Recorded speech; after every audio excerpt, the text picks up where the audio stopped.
Hello friends, আদিস কিচেনে আপনাদের সবাইকে স্বাগত। আজকে আমরা নিয়ে এসেছি আপনাদের কাছে Sunday special chicken curry. Chicken curry আপনারা সবাই বাড়িতে বানান, আমাদের রেসিপিটা আজকে একটু আলাদা ধরনের, তাই সেটাই আজকে আপনাদের সঙ্গে শেয়ার করছি। আমাদের পুরো ভিডিওটা আপনারা শেষ পর্যন্ত দেখুন আর আমাদের চ্যানেলটাকে লাইক করুন, শেয়ার করুন আর সাবস্ক্রাইব করুন। আমরা এখানে প্রথমে চিকেনটাকে নিয়ে নিয়েছি ভালো করে ধুয়ে। এরপরে আমরা এটাকে ম্যারিনেট করে রাখবো। ম্যারিনেট করার জন্য আমরা প্রথমে এটাকে লেবু দিচ্ছি।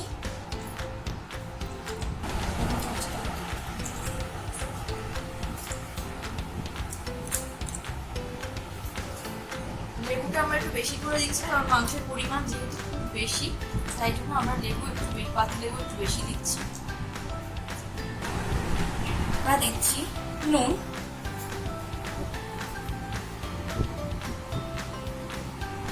নুনটা আপনারা অবশ্যই স্বাদ অনুযায়ী দেবেন, কিন্তু ম্যারিনেটের সময় আমরা সামান্য একটু দিয়েই ম্যারিনেট করছি।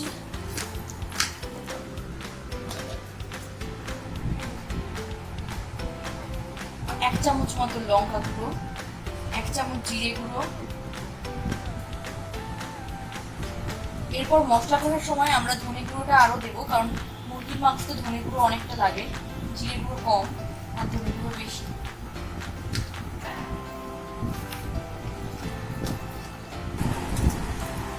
এবার দিয়ে দিলাম সর্ষের তেল 2 চামচ মতো।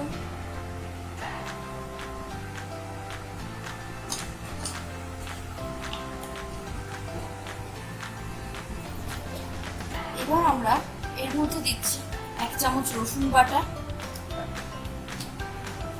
আর 1 চামচ মতো আদা বাটা দিয়ে এবার খুব ভালো করে এটাকে 1 ঘন্টা মতো ম্যারিনেটের জন্য রেখে দিচ্ছি।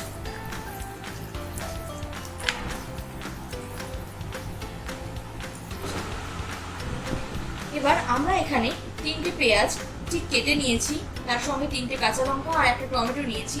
এবার পেঁয়াজ আর কাঁচা লঙ্কাটাকে আমরা মিক্সিতে পেস্ট করে নেব। পেঁয়াজ আর কাঁচা লঙ্কাটা আমরা যে মিক্সিতে পেস্ট করব, তার আগে আমরা তার মধ্যে দিয়ে দেব এভারেস্টের চিকেন মশলা। এটাকে আগে আমরা মিক্সির মধ্যে ঢেলে দিলাম।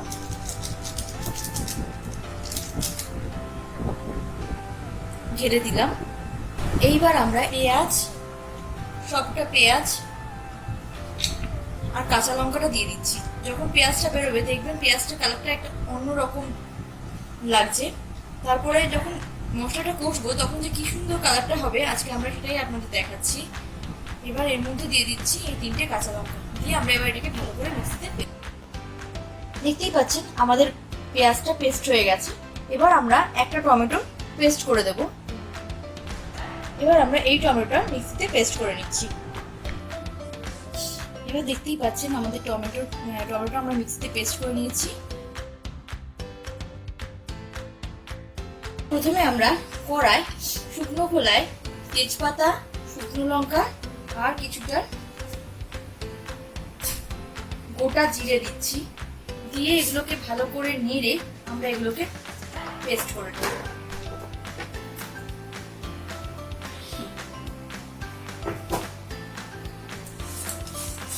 দেখতেই পাচ্ছেন আমরা এগুলোকে ভালো করে নেড়ে নিচ্ছি। সামান্য একটু হয়ে গেলে গ্যাসটা বন্ধ করে দিতে হবে, তাহলে আর মশলাটা পুড়ে যাবে না। ব্যাস, এবার আমরা এটাকে মিক্সিতে গুঁড়ো করে নেব। এবার আমরা এই মশলাগুলোকে সব মিক্সিতে ঢেলে আমরা এবার এটাকে গুঁড়ো করে নিচ্ছি। এবার দেখতেই পাচ্ছেন আমাদের মশলা একদম গুঁড়ো হয়ে গেছে। এটা আমরা এখন এরকম ভাবেই রেখে দেবো।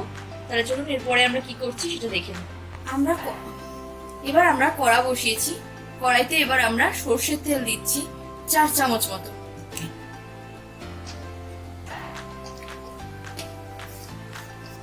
এবার আমরা তেজপাতা দিয়ে দিচ্ছি। তেজপাতাটা রান্নায় এই আরেকটা কারণেই দেওয়া হয়, আর সেটা হচ্ছে এটা আজকে আমি আপনাদের সঙ্গে শেয়ার করছি এই টিপসটা। কোনো খাবারে যদি তেজপাতা দেওয়া থাকে তাহলে সেই খাবার 2 দিন 3 দিন আপনি ফ্রিজে রেখে দিন, এক ফোঁটাও নষ্ট হবে না। এবার দিচ্ছি গোটা গরম মশলা। গোটা গরম মশলাটার অল্প ফ্লেভার বেরিয়ে এলেই আমরা গ্যাসটাকে লো করে দেবো। এখন আমাদের গ্যাস ফুল ফ্লেমে আছে। আমাদের তেল গরম হয়ে গেছে, দেখতেই পাচ্ছেন। এবার আমরা গ্যাসটাকে একদম লো ফ্লেমে করে দিলাম। এবার আমরা এর মধ্যে দিচ্ছি আগে থেকে যে পেঁয়াজ আর কাঁচা লঙ্কার পেস্টটা চিকেন মশলা দিয়ে বানিয়েছিলাম সেই পেস্ট।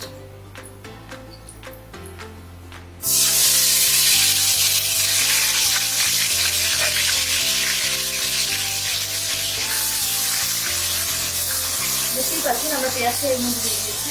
এবার পেঁয়াজটা হতে 5 মিনিট মতো টাইম লাগবে, কারণ পেঁয়াজটা আরো একটু ব্রাউন ব্রাউন হোক, তারপরেই আমরা বাকি মশলা ইউজ করব। যাতে পেঁয়াজটা গায়ে না ছিটকায় সেই জন্য আমরা এর উপরে সামান্য একটু নুন দিয়ে দিচ্ছি। আবার ভালো করে মিক্স করে দিলাম।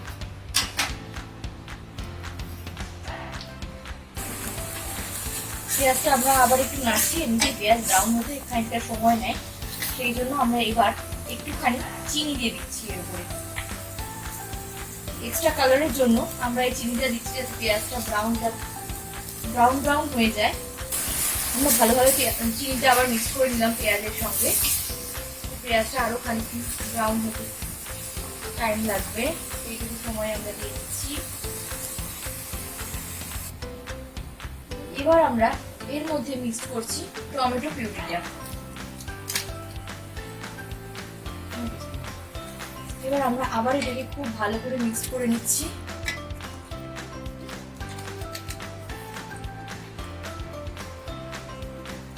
এবার আমরা একে একে এর মধ্যে আদা রসুন বাটাটাও দিতে থাকবো। চিকেনে রসুনটা একটু বেশি লাগে, তাই জন্য আমরা 2 চামচ রসুন বাটা ইউজ করছি। আর এবার দিচ্ছি 1 চামচ মতো আদা। এবার আমরা মশলাটাকে আবার মিক্স করছি। হলুদ দেব, 1/2 চামচ মতো লঙ্কা গুঁড়ো দিচ্ছি। লঙ্কা গুঁড়োটা আপনারা অবশ্যই স্বাদ অনুযায়ী দেবেন। আর দিচ্ছি 1 চামচ মতো জিরে গুঁড়ো। আর চিকেনে আমি আগেই বলেছি ধনে গুঁড়োটা একটু বেশি লাগে, তাই দিয়ে দিলাম 2 চামচ মতো ধনে গুঁড়ো। এই চিনিটা ভেজা রেখা। এবার আমরা মশলাটা খুব ভালো করে আবার মিক্স করে নিচ্ছি। দেখছেন মশলাটা প্রায় হয়ে এসছে। এবার আমরা এর মধ্যে একটুখানি জলের ছিটে দেব। জলের ছিটেটা আমরা কি করেছি, আমাদের সমস্ত বাটিতে যে মশলাগুলো ছিল সেই বাটির মধ্যে অল্প জল দিয়ে সেই বাটির জলটাই আমরা এর মধ্যে মিক্স করছি।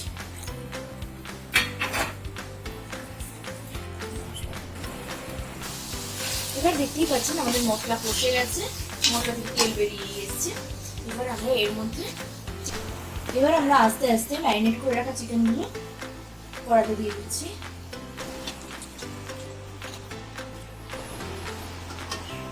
আজকের এই পুরো ভিডিওটা করছে কিন্তু আমার ছেলে, তাই অবশ্যই এন্ড অবধি আপনারা ভিডিওটা দেখুন। আজকে আমরা ফার্স্ট টাইম দুজনেই ক্যামেরার সামনে আসতে চলেছি, কারণ আমার এই ছেলে খুব ছোট আর ওর নামেই আমাদের কিচেন আদিস কিচেন। এবার আমরা ফ্লেমটাকে হাই করে নিয়েছি, দিয়ে মশলাটাকে খুব ভালো করে মিক্স করছি। এবার আমরা তেজপাতা, শুকনো লঙ্কা আর গোটা জিরের যে গুঁড়োটা বানিয়েছিলাম সেইটা মাংসের সঙ্গে ইউজ করছি। আমরা আজকে মশলা একটু বেশি পরিমাণ ইউজ করছি, কারণ 1 কিলো 250 যেহেতু মাংস আছে, তাই জন্য আমরা মশলা আজকে সবে একটু বেশি বেশি ইউজ করছি আর একটু বড় কড়াই করছি। অলরেডি আমাদের কিচেন দিয়ে খুব রোদ্দুর আসছে, দাঁড়াতে পারছি না, তাই জন্য একটু তাড়াতাড়ি করছি। আর আমার ছেলেটার গায়েও রোদ্দুরটা লাগছে, কারণ ভিডিওটা তো ওই করছে।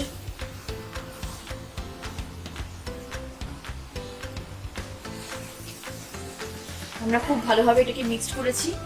এইবারে আমরা এটাকে পুরো মিডিয়াম ফ্লেমে গ্যাসটাকে করে এটাকে 5-10 মিনিটের জন্য চাপা দিয়ে দিচ্ছি। চাপা এবার আমরা এই চিকেনের সঙ্গে কালারের জন্য সামান্য একটু কাশ্মীরি লঙ্কার গুঁড়ো দিয়ে দিচ্ছি। এবার এটাকে ভালো করে আবার মিক্স করে নিচ্ছি। দেখতেই পাচ্ছি মশলাও বসে গেছে আর মাংস দিয়ে সুন্দর দেখতে লাগছে। আমরা মশলা দেওয়া যে বাটিগুলো ছিল সেই মশলার বাটিতে একটু জল দিয়ে আমরা এই জলের মধ্যেই একবারে হিংটাকে গুলে নিচ্ছি। একটা আলাদা লেভেলের খেতেও হবে, একটা আলাদা ফ্লেভারও আসবে। এবার আমরা এই জলটা মাংসের মধ্যে দিয়ে দিচ্ছি।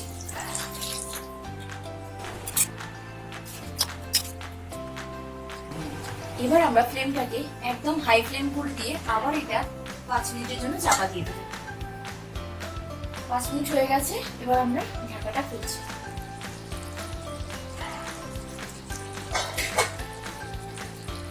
দেখতেই পাচ্ছেন আমাদের মাংস নরম হয়েই গেছে।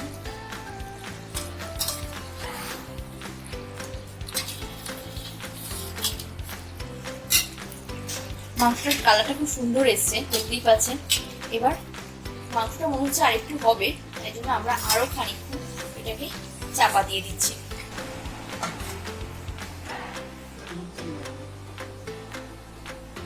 এবার হয়ে গেছে, এবার আমরা ঢাকাটা তুলে নিচ্ছি। এবার আমরা এর সঙ্গে আর একটা টমেটো, এটাকে আমরা স্কোয়ার স্কোয়ার করে কেটেছি, সেটাকে এর সঙ্গে মিশিয়ে দিচ্ছি। দিয়ে এটাকে আমরা 1 মিনিট মতো চাপা দিয়ে দেবো, যাতে টমেটো একটু গলে যায়। আর এর সঙ্গে আমরা অ্যাড করছি ধনেপাতা। ধনেপাতাটাকে আমরা ভালো করে ধুয়ে কুচো করে কেটে নিয়েছি। এবার সেটাকে আমরা এর প্রতি অ্যাড করে দিচ্ছি।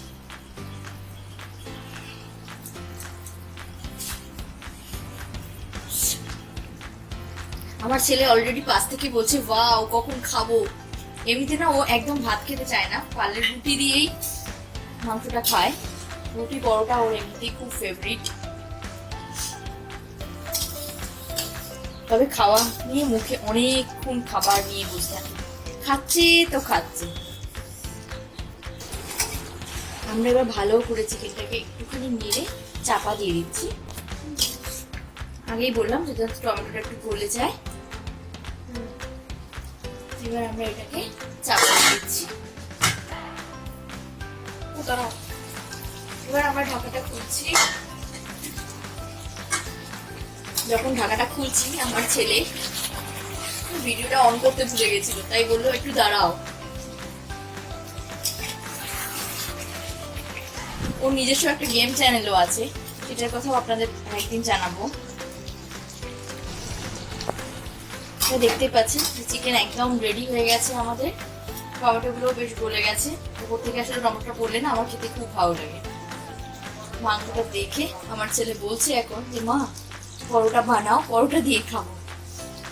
তাহলে চলুন এবার আমরা গ্যাসটাকে অফ করে দিচ্ছি আর এটাকে 5 মিনিট স্ট্যান্ডিং টাইমে রেখে দিচ্ছি। তাই এটাকে চাপা বল।